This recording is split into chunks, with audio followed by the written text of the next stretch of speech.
I've come across so many mentors who only meet startups and tell them the 10 reasons why they'll fail. In more developing ecosystems, people don't come from a principle of abundance. They come from a principle of gatekeeping. You can't fake that you've learned something, and you can't fake that you're okay. Nothing changes unless you do something about it. And then fundamentally, I realized that the startup idea was not completely baked, or I wasn't ready. I then tried to go back to the VC fund. The VC fund said, "Hey, mate, sorry, that boat has sailed." Right? And then 2 months later, the TV show also shut down. I said, "Wow, my life has changed in 1 year." I've got an intro. Actually, you wrote your own intro from the mid 2000s.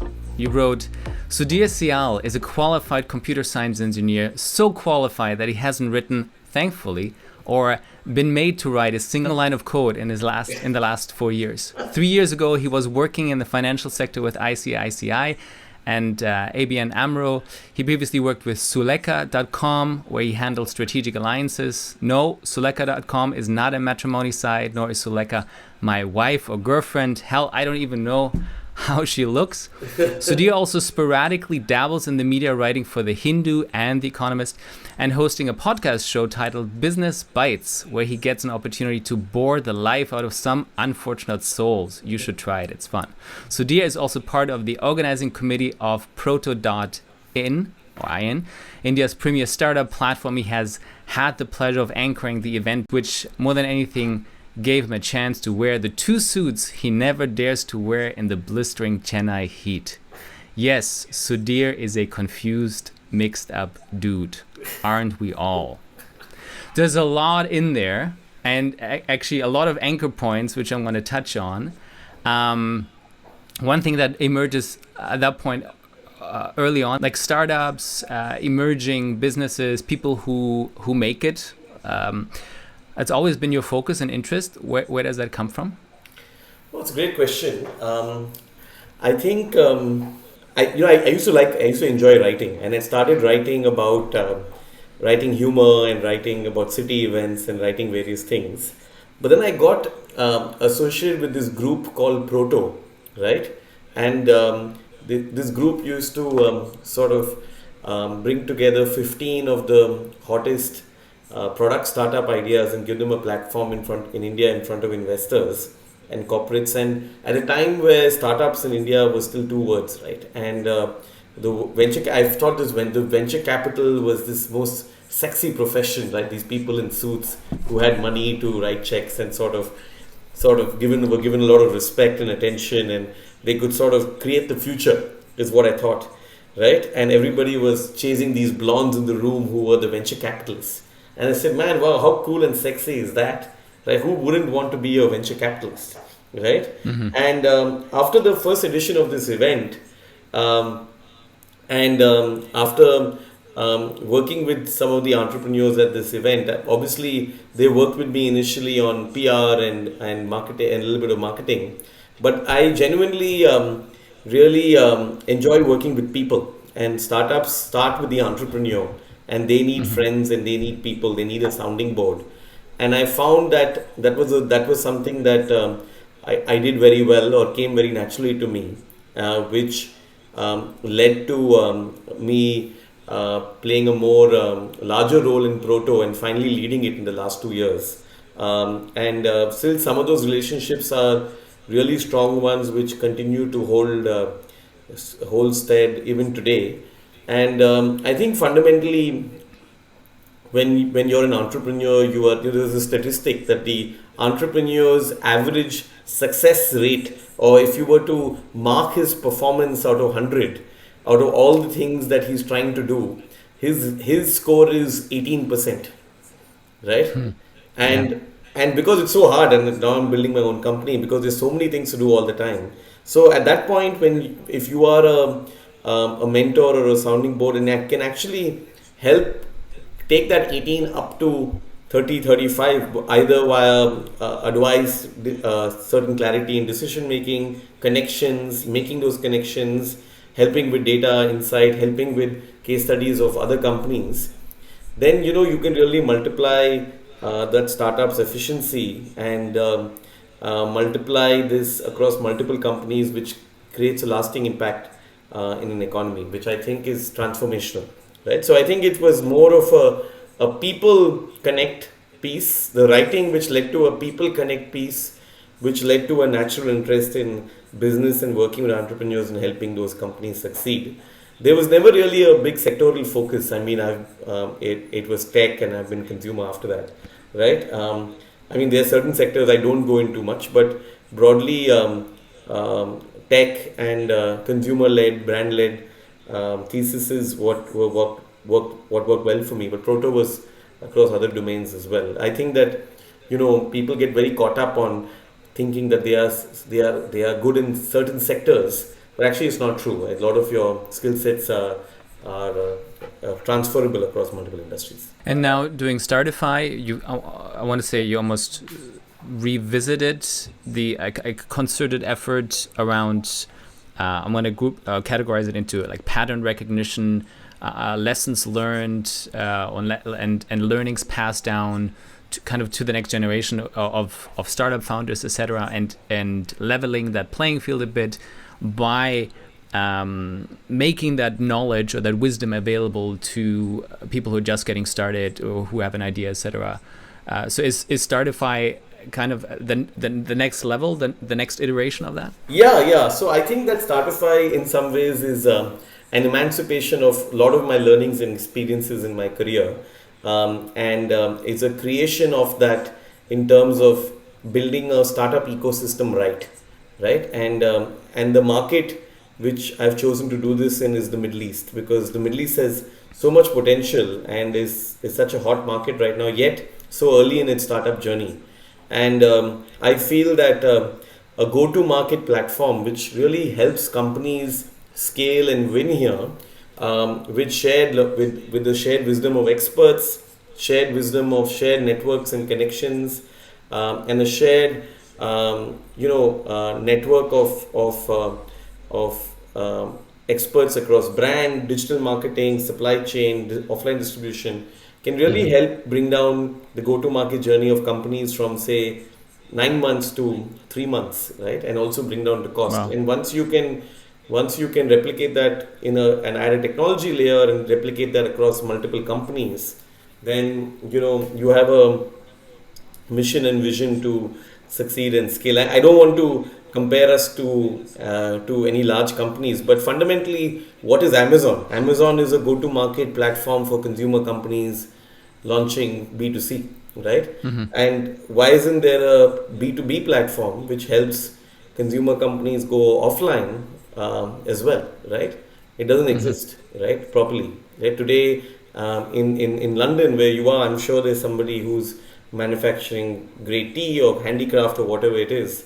And yet for that person to expand to another part of the world is a complete nightmare, right? There's no way to do it in an easy fashion. We think we want to add some clarity to it and process it and structure it by first building Startify Access, which is the go-to-market platform for consumer businesses, which is where we look at data from distributors, Amazon, etc. And then we take the startup through a journey of setup, incorporation, product certification, building their brand thesis, building their online marketplace thesis, building their offline thesis, and then building their supply chain, and also do the same thing for SaaS companies, right? And for SaaS companies, the go-to-market for SaaS companies is around, again, setup, incorporation, then working with system integrators or working with resellers to get your product into the market, and doing a bunch of PR plus roundtables, and then finally then building out a team to do this at scale. And what we have found in some of our clients on the consumer side is a snack foods company called Pips, and we are taking them to 1,000 stores in the next 6 months. On the SaaS side, we're working currently with a fintech platform, and there really the leveraging of the network comes via getting getting experts who are rock stars in their field, right? So for instance, we're working with a fintech platform, and their remit is to get their platform to insurance companies and to brokers and reinsurers. And we have a domain expert who's the CEO of an insurance company working with us. So then the opening of doors becomes much easier, right? So imagine if you had the GLG network to help you go to market, right? So, and that is what we're doing. One might ask, hey, how is this scale, and how do you keep getting the right experts? And really, it's the media event platform below it that helps. So one of the things I do when I go to every city is I have a passion hobby. I start a community called Nights. So when I was in Okay. Jakarta, I started a WhatsApp group called Jakarta Nights, which was really for all entrepreneurs and people new in Jakarta. And I realized that the one thing that brings people together, while there's a common reference of work, actually the one thing that brings people together is actually having a drink and partying, right? And sort of letting Yeah. go of the inhibitions we might remember from our INSEAD days. And Jakarta Nights would have Yeah. an event every 2 months, right? In a bar, in a new bar or in a nightclub, whatever it may be, where people would come together and have agenda-less conversation and friendships. And this Yeah. list got curated, and finally the group now is over 200 people with one party called the Great Gatsby Party, which would have maybe over 200 people, right? It's going to be one of the largest parties, right? And that helps you also then build your network in a sort of a Trojan horse method, right? Now, similarly, when I came to Dubai, after the first year or two, I didn't do that in Dubai initially. I don't know for what reason, I was too busy or God knows what. But in the second year, I started Dubai Nights. Today, Dubai Nights is now 160 people, right? Wow. And we meet every 2 months. We just had our last meetup 2 weeks ago, right? And suddenly now, with such a large network of people who are, solving problems for one another, it's a great pool of to capitalize upon for a company. Saying, hey, I need to enter the market. You have all these people who are willing to help you, and then you align incentives, and it can happen at scale. I mean, I think what you've illustrated now a couple of times, and in a sense, repeated what worked: Jakarta nights, Dubai nights, etc. And it's like do you not have any inhibition? Do you have unlimited resources? How much time do you have in a day? Like, what gets you to the point as in, hey, first of all, I want to do that. I want to do it in that way. Like, what pushes you across that line, which I think is where most people stop and say, well, yeah, I'll do it next week. I'll do it next year. No, I agree. It's tough. It's not easy. It does get better, easier the sixth time than the fifth time. But a lot of the times when I've done things, I've said that, hey, if no one's doing it, why not me? Right? Say that this has to happen. Right? If no one is doing it, then maybe I should do it. Right? And Right. if you're not I believe in this saying that if you're not a part of the solution, you're a part of the problem. Right? And I think that it's important to create these white spaces to bring out this systemic change, right? There's this, and lot of this systemic change comes out of one sort of you could call it a exponentially crazy event, right? I don't know if you know this story, but it's an interesting story to share about the man who saved Pumple's Drop. Have you heard this story? Right. No. No. So yeah. So I don't know if I mentioned this to you last time, but it's an interesting story. I don't know if it's true, but it's an interesting story to remark and something I hold true. So there was this town called Pumple's Drop in the middle of God knows where. It's a fictional town which was in the midst of a Okay. extremely bad depression. It was undergoing recession for multiple years. And one fine day, a gentleman came up wearing a top hat, and he walked into the Mercedes showroom, and he made an order for 5 Mercedes Benzes of the highest, the top notch quality, right? And he put down a small deposit, and he left. Now this guy who got this huge order for the 5 months, he said, "Man, I thought there was a recession going on. Where did this order come from?" And he said, "Maybe there's no recession." And he said, "Okay, I'm going to put a large order now to change all the glasses and change the furniture in my store." And then when the glass guy got his order, he said, "Man, this is a huge order, right? Clearly something is happening." And he made an order to do up his plant and hired more people. And this set up this entire series of events, right? Wherein 6 months later, there were 2 articles side by side in the newspaper. One article said, "Pumple's Drop sees the best 6 months and it's now out of recession." And the other article said, "Lunatic who escaped from the asylum caught and brought back to Yeah. the asylum for making false commitments to retailers all across the city. Right. Right? So sometimes you need your man who is your who is saving your pumples drop, and you need that. It's a lot of it is in your head to create this movement of energy and enthusiasm that makes things forward. I mean, from Jakarta nights, couples have gotten married on that platform. Dogs have found homes. Right? Lots crazy things have happened. I, I, I was gonna ask, who are you in that story? Are you the lunatic? But I think everyone of us. I'm likely the lunatic. Yes, I'm likely the lunatic because Wh- I think the startup culture needs people who help, who come from a principle of abundance and who help connect, make things happen. And I think that in more developing ecosystems, people don't come from a principle of abundance. They come from a principle of gatekeeping, right? Or right, like um, transactional. yeah, or salary seeking behavior, or they call it there's a word for it, I can't remember, but it's really protecting your turf, right?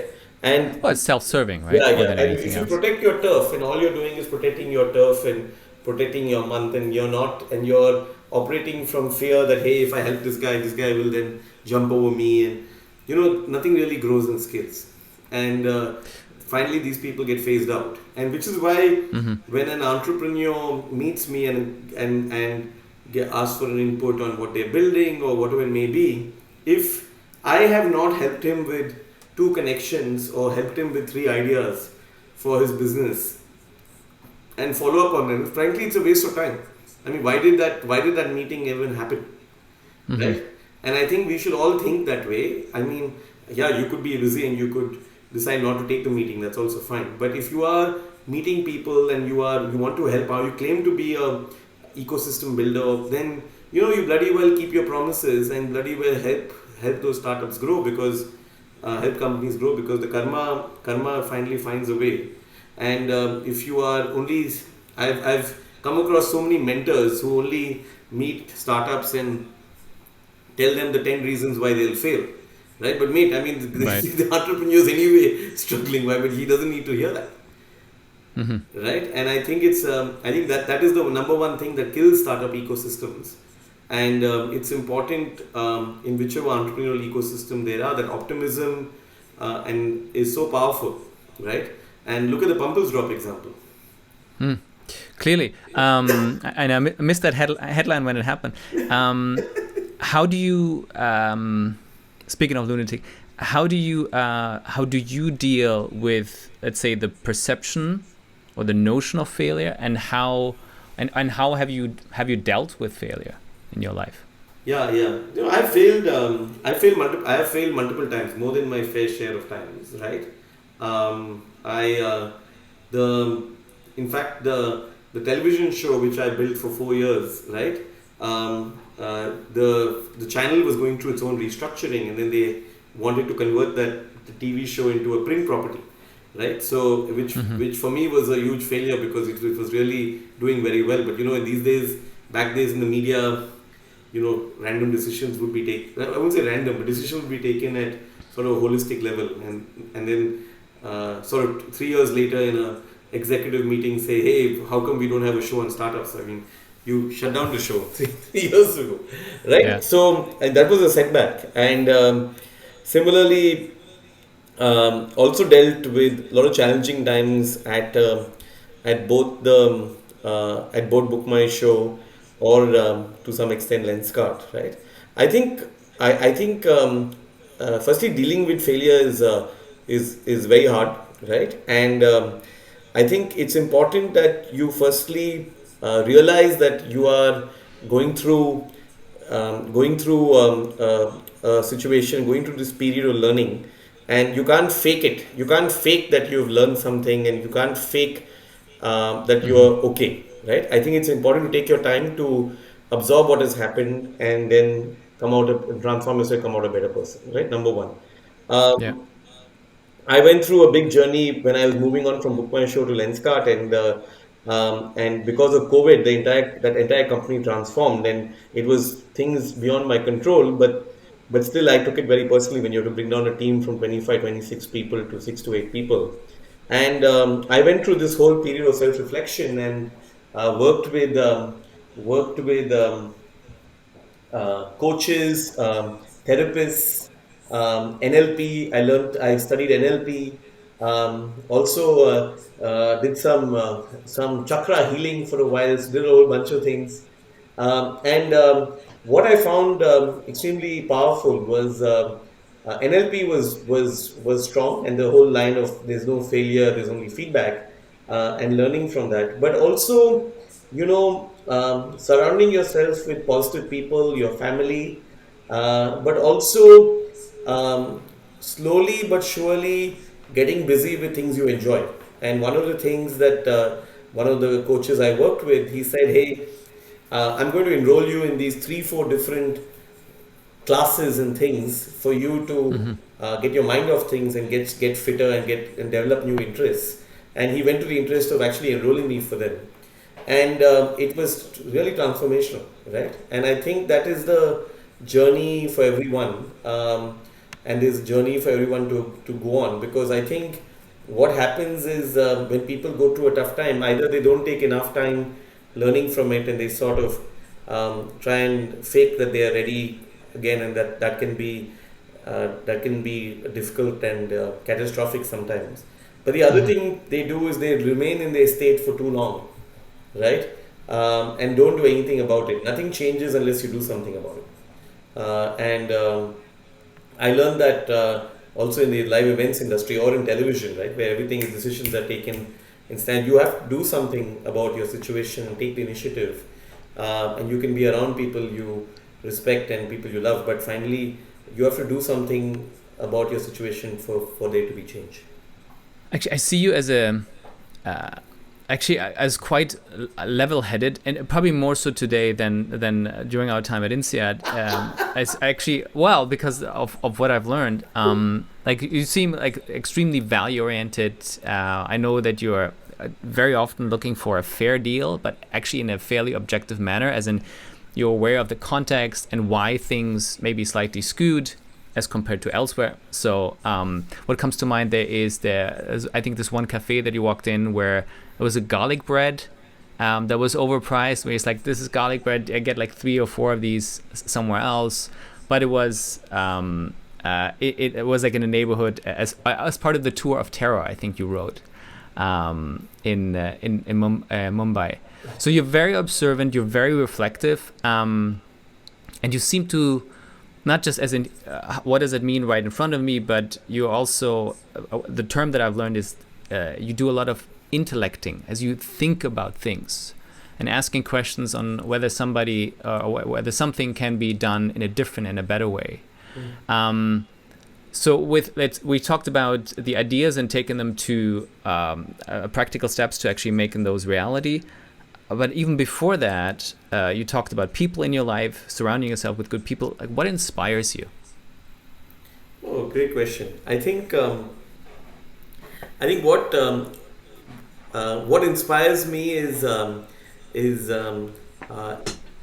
impact and transformation. I think if you're a part of a large change in society, business, and if you play a lead role in that, and you can be that force for change and force for good, that's very inspirational.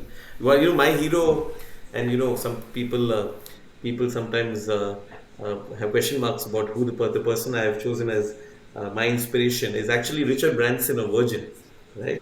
And I read his book in when I was probably 18 or 19, Losing My Virginity, and it made such a profound impact on my life, because this guy who was dyslexic started off as a student magazine, and then Yeah. went industry by industry, disrupting industries and bringing out his own personal brand, but also doing a lot of good for charity, and really that impact being the creator, being the primary driver, right? Because I think it's important to leave the world as a better place than you found it, and that doesn't necessarily mean that everybody should get into climate change or everybody should get into green technology. It can be in whatever domain that you've chosen to spend your time, right? And and that impact is there to see. And Dubai is a great story and example. Dubai 30 years ago was a desert, right? And clearly the rulers of this region had a vision that Dubai can become the number one tourist destination in the world, right? I mean, it's an incredible journey, incredible story. And I think there are so many other stories of people who are driving such remarkable change through through education, what they've been taught, through technology, whatever it may be. And I think that ability to make an impact is inspirational, and the ability to make an impact in a kind, convivial, neutral, fair manner, which is detached from invoking fear, but by engaging, right? And also using a lot of humor is very important, because I think leadership has changed. I think 20 years ago, leadership was, hey, I'm your boss, so you do as am telling you to do something, which is sort of a Right. Machiavellian form of leadership. And today's leadership is where, hey, there are certain values that I embody, right? And that values could be solving a problem, being fair, could be being just, could be growth, mutual growth. And I embody those values. My company embodies those values. Please follow those values. And the moment those values are not what you signed up for, I mean, then you should leave. And I think that is good leadership Yeah. today, where people are following values that are mutually beneficial, right? As Yeah. opposed to being forced to do something because somebody wants you to do it. And I think employers also need to change, to bring to facilitate this, right? In today's day and age, because also employment is changing. You find more and more people today being independent freelancers, independent engineers, independent consultants. So it's no longer only a employer's work.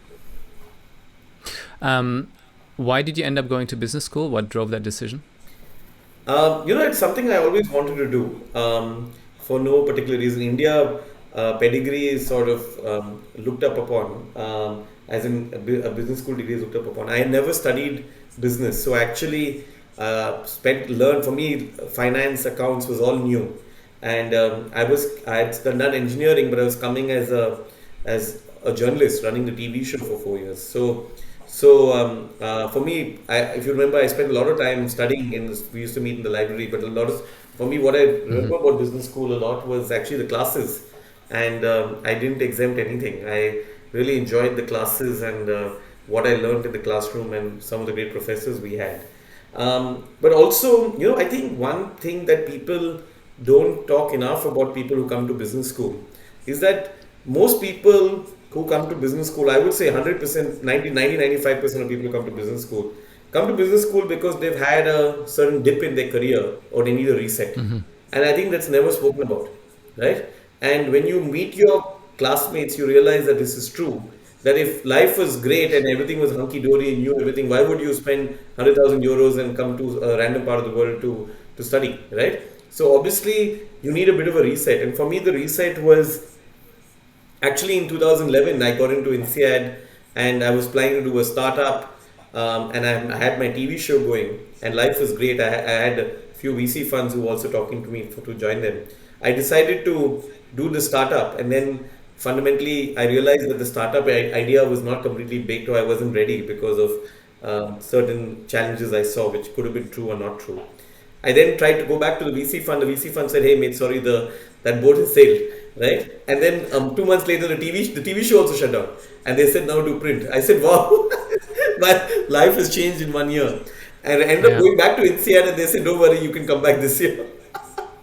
So for me to go to INSEAD was actually also because there was a reset in my career, or there was my career entered a tough patch, right? And I found it to be the great launching pad to get there. And you realize that when you meet with people there, that in most cases that is the case. Aside from the academics and what you've learned there, and as we just talked about what drove you there, how was that experience for you on a more human or even emotional level? I felt that that that was everything. That was the biggest part, right? I think Hmm. meeting the friends, spending a lot of time, getting to know people, as many people as you could, quite reasonably well, and people from different walks of life, different ambitions, motivations, different nationalities. That really helps you open up and develop a broader personality, and also it makes you realize that there's more to life than, say, career success or money and so on. And Hmm. just spending time with our friends from Brazil or friends from Europe, or a lot of the Lebanese folks who were in the promotion, really opened your eyes, right? And the great times and great fun we had.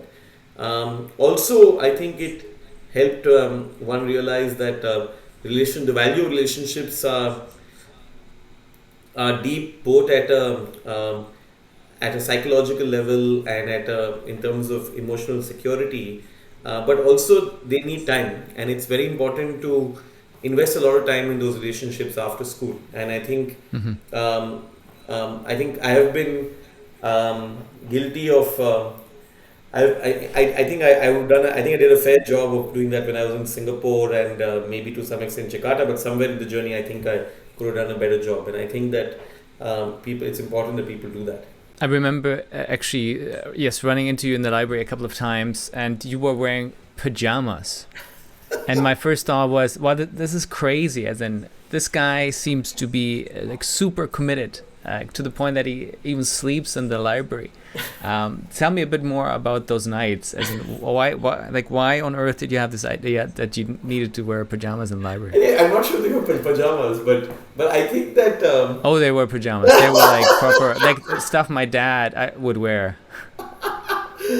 so I think that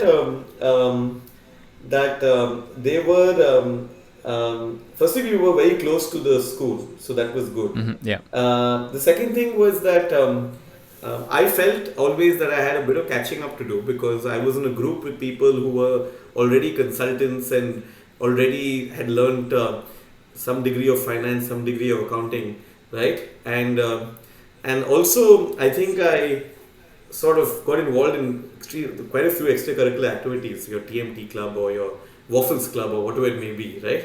Yeah. And and you had to compensate for it at some point, right? And I think my form of compensation was spending a lot of time in catching up over certain nights where I would go quite late, right? But I've always enjoyed that.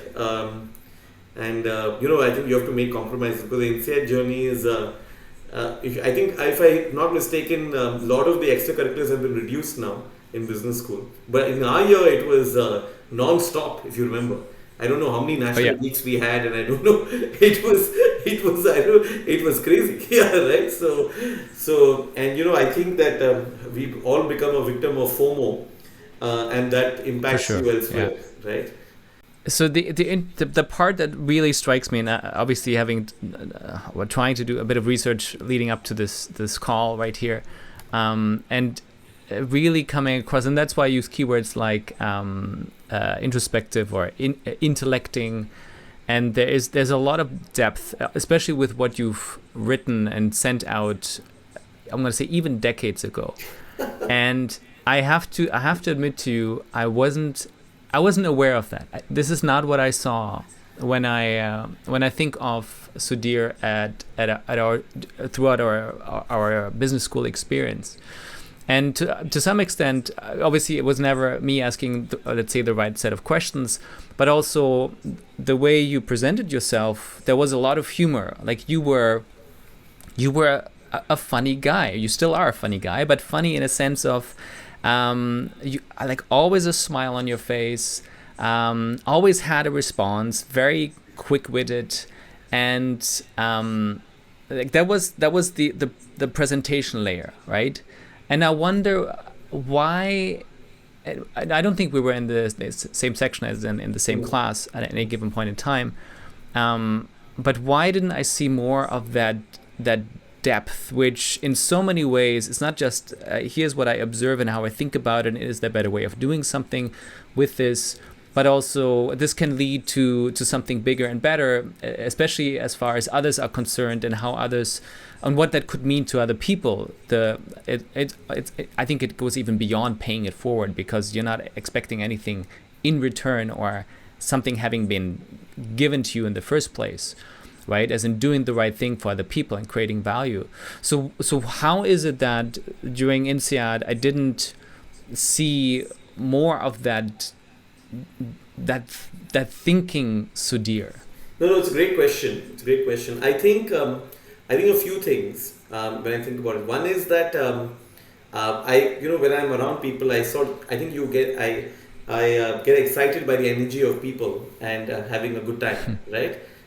Yeah. And you could call it being, I don't know if it's being a people pleaser, but you're sort of ensuring that everybody has a good time. And then while doing that, somehow that overarches and takes away from the fact that you could also be a person who has depth, right?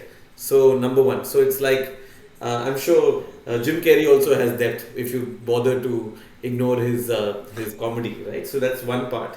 I think the second part is that um, sometimes there is some degree of and this is something that I've reflected upon after as well, that there's some degree of um, fragility, or I would say the using the humor as a mechanism to keep people not let people come too close, right? And that could be more because of um, being having been let down by people in the past, or not completely trusting people as much as I should, wherein the humor is a great mechanism to sort of in some way filter out people as well, and then go deep with the people who you really want to be with, who can deal with that humorous side and say, okay, um, I like this. He's a bit edgy, but I like him. But okay, let's go have a deeper conversation with him, right? And as opposed to going deep with everyone, right? And I think that sometimes it's a defense mechanism when you reflect upon it, right? And I've become more reflective of that in the last few years when I've spent some time as well. Um, but you are what you are. I think you need to sort of get better at balancing this. If you were writing a blog entry for, let's say, the 25-year-old Sudir, what would you tell that 25-year-old Sudir? Great What would you question. write? I would say follow your heart, take risks, uh, uh, um, learn to get learn to become more organized, and and also get learn to focus more and get more strategic in some of the things you do. That's what I would say, right? Okay. And I think some of that is also because I think in when you reflect on career choices and things you've done, um, and you look at the world around you, I think that if you're a free spirit, and sort of unconventional, you have an unconventional career path, and I would say mine has been quite an unconventional career path. I think it's great. It's great because you really enjoy what you're doing and you stand out, right? However, I think it also pays to sometimes be a little more strategic in terms of say in terms of um, organizations you work with, brands you work with, whatever you work with, to still help you get to the same goal, right? And I'll give you an Right. example, right? So I think that post INSEAD, I went to consulting and started BookMyShow and Lenskart, and now sort of doing my own thing. I think that when I meet people around and so on, I realize that that if you get a that while you can still achieve what you want to, um, sometimes getting a a huge brand on your CV, right?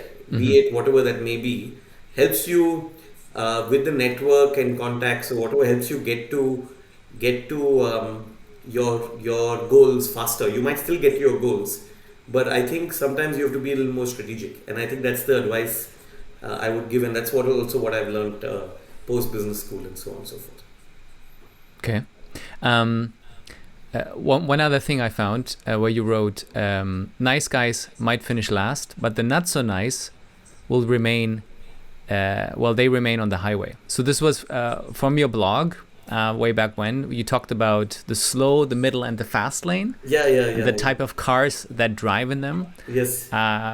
What lane are you in now? And what kind of car? And it's not about the brand of car, but as in what kind of car? Because you talked about the stately, right? The nouveaux, and then the I don't know what you call the basics. But so what lane would you be in right now? Would you say in what car would you be in right now? Great question. I think I'm in the middle lane right now, right? And I would say I'm in an Audi, right? I'm not the Audi, the nouveau or the stately already? the stately, the nouveau, right? Okay. So I'm not yet in the stately lane, right? I'm in the I'm not in the hustler lane as well. I'm in the sort of refined hustler lane, you could call it that, right? So in the I would also say that that I'm enjoying the middle lane actually, and I might be in the middle lane for a while before transcending completely to the state, because I get a lot of joy out of the work I do, and being very active, and very happy to also, as you know, I've found a life partner and getting married later this year, and hopefully you'll be joining me, and we have very similar interests, right? And I think it's important that keeps you sort of excited and busy, right? And on the nice guys comment, I think I think nice guys have sort of, for some reason, gone out of fashion, right? And it's sort of become cool to be arrogant, right? Or at least the way media has presented bankers or VCs to some extent, or even entrepreneurs, is that nice guys finish last. But actually, I don't think that's true. And I think that they are in India, some of the top entrepreneurs, top VCs, nicest guys, and they have this common reputation. And you don't. I think it's more important. I think word is not nice, but word is being respectful and being fair. And I think in today's day and age, that is extremely important, because your reputation is everything that you take along with you. If we were to come up with a definition of what it means to make it in life, would you say that has changed? That is something different today than for example, than it was 5 or 10 years ago for you? And what does that mean for you today? Sure. I think 10 years ago it was very career oriented, very dollar oriented, and sort of big badge oriented, with degree, house, whatever it may be. Right? Today, it's not. I think I think relationships is a big part. Being able to look after your family, being there for them is a big part. Having time and feeling happy about what you're doing, and feeling like you're contributing, is a big part, right?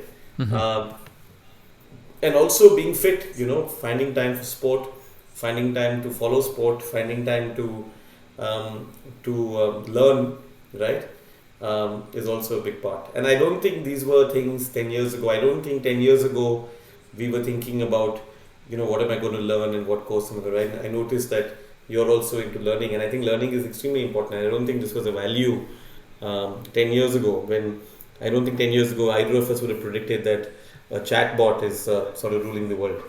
Is there anything else you want to cover, that you want to mention, that you want to drive people to? I mean, there's going to be some show notes to this, obviously, and some links. Obviously, I'm going to link to some of your blog entries on WordPress, as long as you don't take them down, because I think they were very rich in an entertaining like humoristic Yeah, way of. actually, I want to get back to writing in some way, and I think that Startify will be a good outlet to that. I actually miss it, and I'm sort of looking to start a podcast which brings in some of that humor and learning together, right? Yeah. But there's one quote which I want to, and my wife actually hates this quote, but I think it's important that everybody hears this quote, and it's something that I believe in, right? I think the world is all about seeing is believing, right? That hey, show me your grades. Okay, now you can, because you did this, you can do that. Hey, Mm-hmm. because you showed up and because you did this test well, or we believe that you can do well. But I think the your successes and the way the world is now moving, and as a leader, is from seeing is believing to believing is seeing, right? Where you Mm-hmm. believe in a vision, you believe in a person, you believe in a relationship, you believe that in a goal, and then you see results. And I think it's more important than a seeing is believing mindset, which is a mindset which is more stuck to the old world of somebody or being answerable to another person, right? I don't think anybody is you answerable to yourself today, and hence you have to believe, and then you will see, and hence it's believing is seeing and not seeing is believing. Actually, what popped up in my head as you were saying that is, at least in my experience, a lot of what I would have witnessed at Amazon actually was first believe and then see, Okay. where there was a lot of experimenting, a lot of innovating with things that wouldn't have a precedent. And mind you, then the method around let's try this out, and first of all, asking the question, are we doing this for the right reason? Is there a benefit? Is there the type of benefit that we're actually looking for? And then going through an exercise of collecting the data to either prove or disprove that hypothesis, right? Through the means of A/B testing, etc. So, but what came at the beginning of that was this makes sense, conceptually. So, and then why wouldn't we test that? And what are the parameters or framework to test this? As opposed to we need to have the evidence first, and then only are we going to go down that road. Yeah, So, yeah, and that's fine. That's okay. I think I think you can leverage data, and you can, and I think the Amazon values are fantastic, by the way, right? And we even disagree and commit is a great value, and I think it subscribes to it. I just feel that too much was is built around sort of seeing is believing, and I think that limits people, and also gives too much importance to your boss or to the person who you think defines your future, but actually mm-hmm. that person doesn't define your future, right? Which is why I'm also not a strong believer in, I think references should be banned actually, because if you're doing a ref check on someone, that means fundamentally you don't believe in this person, number one. Number two, it means that you don't believe in second chances, right? So okay, so if you do your ref check on someone, he might have not done well in some other environment, but that might well be because of the environment, not because of this person, right? Mm-hmm. So why are you then doing a ref check in the first place? And then if somebody did a ref check on Ray Kroc, he would have never started McDonald's at the age of 52, right? So and I think the world needs to move from ref checks and from reference. And when people call me for ref checks, I say I'm not going to give you a ref check. I'm not going to give you a ref check on somebody. I mean, you please make your own opinion about him, right? I mean, this is ridiculous, Mm-hmm. right? This is like, oh, okay, I know Christian from school. Christian was a great guy in school, and I knew him for 4 months. But wait, let me go back to Christian's last job and speak to his ex-boss and say, oh, how did Christian screw up? What is this nonsense? But this is I think what the world has been reduced to, unfortunately. the ref checks calls that you're receiving are very different than the ones I'm receiving. As in, I hope nobody's ever going to ask me, well, how has this person failed? Although the and give me details there. Although I mean that could be an interesting question around how, because failure is nothing but is a feedback mechanism, right? In a sense, as long as you see the learnings and for what it is. But I think the follow-up question there is then, in a moment of failure or something not going the way it ought to have gone, how did that person cope? How did they react? How did they communicate themselves, Sure. etc.? I think that then provides some value. No, I agree. I agree. I just feel that that I'm not. I think too much reference culture is also not great. I don't think it's setting the right precedent in terms of believing in seeing, believing in someone. I mean, I Right. I for me one of the best performers in my TV team was somebody who was thrown out of every other show.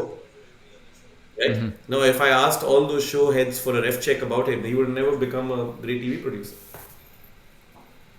It's a bit, I'm gonna say it's the slightly less laborious / lazier way to make up your mind over about somebody well, because it transfers the as in the experience part to other people.